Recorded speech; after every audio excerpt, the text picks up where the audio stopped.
The 7,492-hectare Anstey Hunakwa Provincial Park is located in the northwest corner of the H-shaped Shuswap Lake.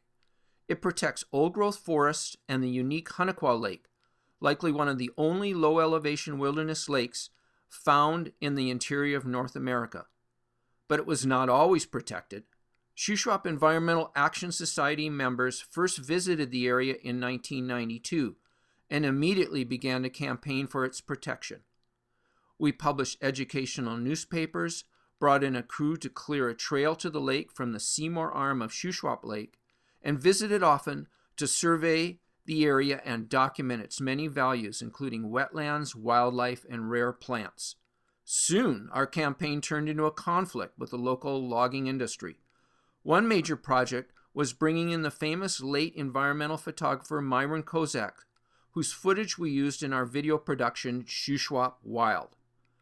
Once the government land use planning process began, it took over 4 years of meetings and negotiations before we were successful. We came back again to celebrate the new park in the year 2000 and once again to marvel at its wonders. In the middle of 2014, we returned to Hunakwa via the very rough private road that one day may be improved to end at the parking lot with a walk-in trail for the last few kilometers. We had a magnificent paddle.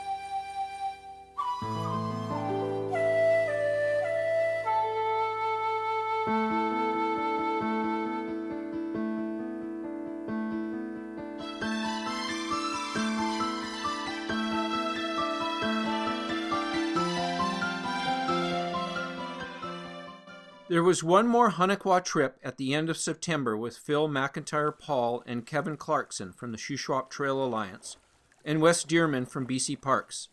It was another brilliant day on the lake, with exquisite scenes to photograph. The goal of the trip was to allow these outdoor enthusiasts to get some first-hand knowledge of the area to help them advocate for improvements, including public walk-in access. During this trip, we took time to hike amongst the majestic stands of old-growth fir, hemlock, and cedar. Trees of this size and age at low elevation have become increasingly rare in the Shuswap and throughout the southern interior of the province. One day these forests may help ecologists study how natural ecosystems function. We also observed and admired the delicate fungi, including this very strange one. At the west end of the lake, we followed the trail to Anstey Arm for a short time, which runs alongside Hunakwa Creek. The ancient red cedars are impressive, and we occasionally saw a culturally modified tree that had been stripped of its bark by the Secwepemc people for either clothing or baskets. Very few people are able to hike this trail because it is difficult to access by boat from Anstey Arm.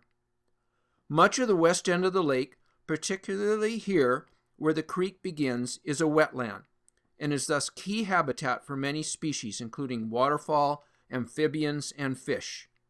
As the sun began to set, we paddled back to where our vehicles were parked, having thoroughly enjoyed the serenity of this wilderness lake park.